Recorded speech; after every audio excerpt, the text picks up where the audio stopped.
কোনো এক গায়ের বধূর কথা তোমায় শোনাই শোনো। কোনো দেখে দেখি ধরে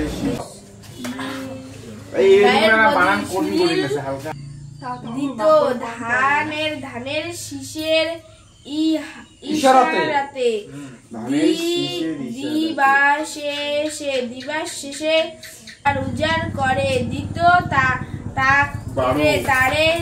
তারে কি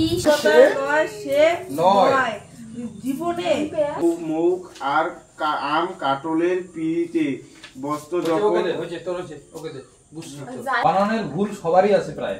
সুব্রত একটু পড়ছে বানানের ভুল শিবানী এর তো উচ্চারণ করতেই পারতেছে না, ঠিক আছে? উচ্চারণ করতে পারতেছিস না, পড়ছিস ঠিকই, ঠিক আছে? উচ্চারণটা ভালো করে পড়ে পান। হ্যাঁ, আমি গায়ের বধূ বলতে হচ্ছে গ্রামের একটা কোনো নারীর কথা বলা হয়, ঠিক আছে? গায়ের বধূরা কেমন হয়, গায়ের নারীরা কেমন হয়, ঠিক আছে? নববধূ সে কিরকম হয়।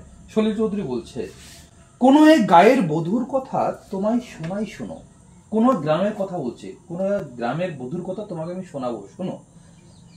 রূপকথা নয়, সে নয়, এটা রূপকথার কথা নয়, মানে কোনো আজগুবি গল্প নয়, একটা বাস্তব মানে বধূর কথা বলা হয়েছে।